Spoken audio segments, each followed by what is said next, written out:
Makakausap naman natin live via Zoom sina Marlon Tapales, WBC International Silver Super Bantamweight Champion at Joey Canino, WBC International Minimum Weight Champion. Yan. Magandang umaga mga champ. Good morning po. Hi, good morning. Good morning po. Ayan, so itong dalawang boksingero na to, mga recent champions. So congratulations, Champ Marlon, of course, Champ Joey. So simulan natin siyempre kay Champ Marlon, yung sa main event natin. Last April 27 sa General Santos City, so you won yung title mo against John Jet after a third round technical knockout. Kumusta naman yung naging laban mo last April 27 dito sa Gensan? Maganda naman po, maayos naman po. Tsaka nakuha ko naman yung panalo po sa laban.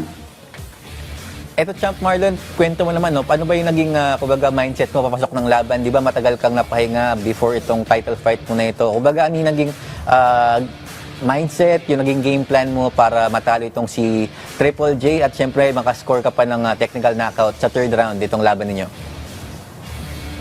Actually po, hindi po ako nagpahinga talaga.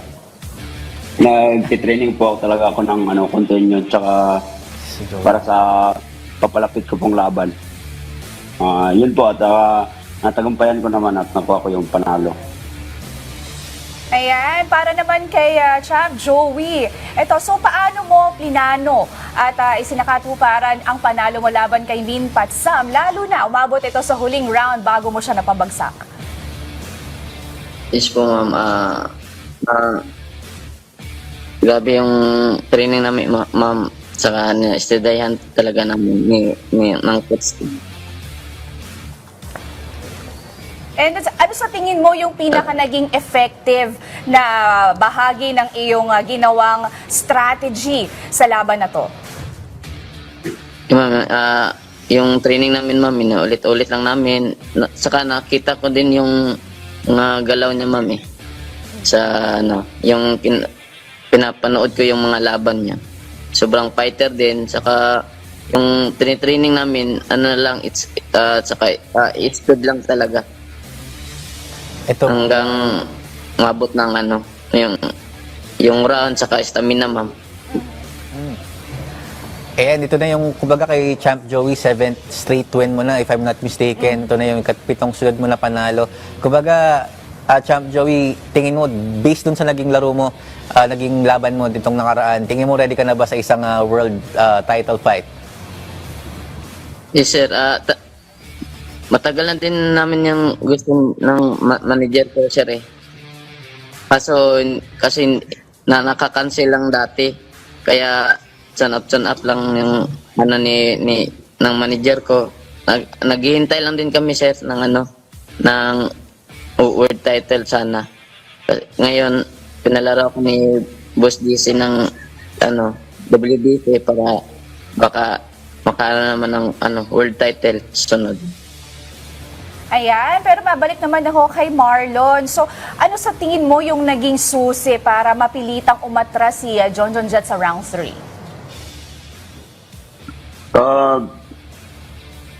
Para sa akin, ma'am, yung effective yung ginawa kong counter po. Ginagawa ko yung counter para makuha ko yung kada round po ng laban namin. Ito nga sa laban nga nito ni Marlon, tatadon kay John Jet. Kumbaga parang ang nabasa ko parang broken nose ang nangyari doon sa kalaban niya. Pero nung chinek mo ba yung kumbaga yung side niya, ano bang nakita mo, ano bang napansin mo sa kanya at tingin mo yun na ba yung naging turning point? Kumbaga yun inaisip mo na ito kaya mo lang manalo for this bout at nakuha yung titulo na ito. Opo. Yun po yung nangyari. At yun nga, tinamaan nga po siya ng malakas na suntok kaya nasira yung ilong niya. And ito, Champ Marlon, after ng fight mo na ito, kumbaga, of course, you're still aiming na magkaroon pa ng mas maraming world title, magkaroon pa ng mas maraming laban. Kumbaga, what's next for you after nitong makuha mo tong WBC na title na ito? What's next for you? Sa amin po, ma'am, hinihintay ko lang po yung manager ko. At saka, nasa top na po kami, top ng ranking, kaya naghihintay lang din po kami ng ibang bakante ni Inoue yung mga belt. Ayan, nabanggit mo na sa siya Naoya Inoue, no? Kumbaga, nung last kayo nag-harap, natalo ka sa World Unification bout nyo. Pero, kumbaga, ano na ba, niluto na ba yung possibly magkaharap ka ulit ni Naoya Inoue and then, ayun, rematch, makabawi ka sa kanya, na po-foresee mo na ba yung ganong klaseng laban ninyo? Maybe this year. Hindi ko pa po alam hindi ko pa po masabi. Tsaka, basta sa part ko po, ginagawa ko po yung araw-araw na talaga ginagawa ng mga boksingero. Nag-training at saka disiplina sa sarili. Ayan, pero para dito kay Joey, mabalik naman tayo, no? Ito na yung ikapitong sunod mo nung panalo. Ngayon, handa ka na ba para sa isang world title shot? Nanganda na po, ma'am. Yeah. Yes, at syempre, bilang isa sa iilang boksingerong nakatalo kay WBC champion Melvin Jerusalem, gusto mo bang magkaroon ng rematch bilang world title fight? Ma'am? Bilang isa sa nakatalo kay Melvin Jerusalem, na plano mo ba na magkaroon ulit ng rematch bilang world title fight? Wala na siguro, ma'am. Ayaw mo na ulit makarap si Melvin? Yun na siguro. Bakit ayaw mo na makarap si Melvin? Pang isang team na kami, ma'am. Ayaw mo na talaga siyang makarap. Okay. Pero ikaw, isa ka na sa mga boksingerong umaakyat ang rankings ngayon. So, sa kabila ng mahabang panahon sa pro boxing, nakukuha mo na itong, syempre, inaasam ng maraming boksingero na paakyat ang iyong rankings. Anong pakiramdam mo dito? At paano mo ma-maintain o masusustain o patuloy na umangat? Sobrang saya, ma'am. Kasi naka-steady pa din ako ng mga rank ng steady pa din kami dyan. Patuloy lang, ma'am. Hanggat maaabot ng world title. Ikaw ba, Champ Joey, may mga nairinig-rinig ka na ba sa mga promoter mo? Sino yung mga possible na pwede mong makalaban this year sa mga after nitong fight mo sa Jensen? Wala pa naman, sir. Pero, Wala pa kumbaga, naman sinasabi na ikaw mismo, syempre, alam mo yung mga dapat mong makalaban sa weight division mo, yung mga, kumbaga, yung mga laging nananalo. Kumbaga, kung merong boksingero na gusto mong makatapat, kung may wish list ka ng mga boxers na gusto mong makalaban, sino-sino yan? Si, Oscar Colasso. Kulaso. Yung Puerto Rico po. Ito naman balik naman tayo kay Champ Marlon, no? At, of course, yung title niya, itong number 2, dahil nga sa world title niya, number 2 na siya dun sa WBC Super Bantamweight ranking. So, ikaw naman, tatanong natin kay Champ Joey kanina, ano naman pakiramdam na, kumbaga, na may maintain mo yung ranking mo dun sa weight division mo? Maganda po. At saka, pinapatuloy ko lang yung trabaho namin para talaga ma-maintain namin yung ranking namin para manalo na kami ng manalo para pagdating ng panahon, bibigyan kami ulit ng World Championship fight para ready na din po kami para doon.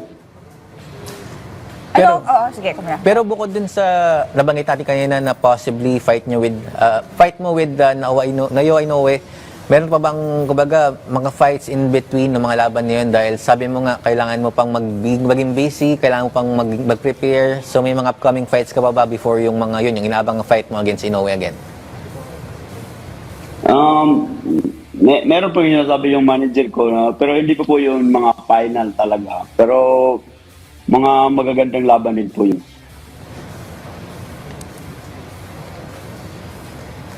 Ayan, Champ Marlon and Champ Joey.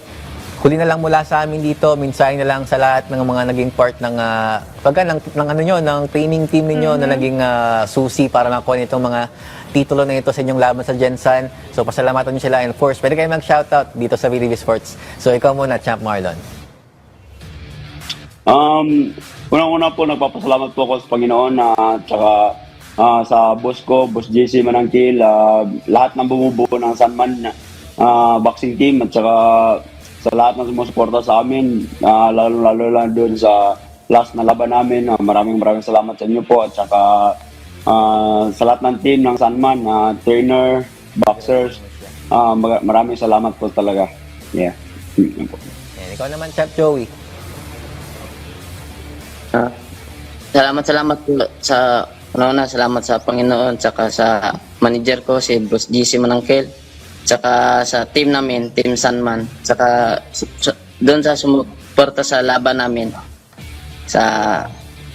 dito sa Jinsan. Salamat po. Ayan, maraming salamat, Champ Marlon and Champ Joey. Again, teammates, nakasama natin si Marlon Tapales, ang WBC International Silver Super Bantamweight Champion, at si Joey Canoy, WBC International Middleweight Champion. Maraming salamat mga champ, and good luck sa mga sunod na laman.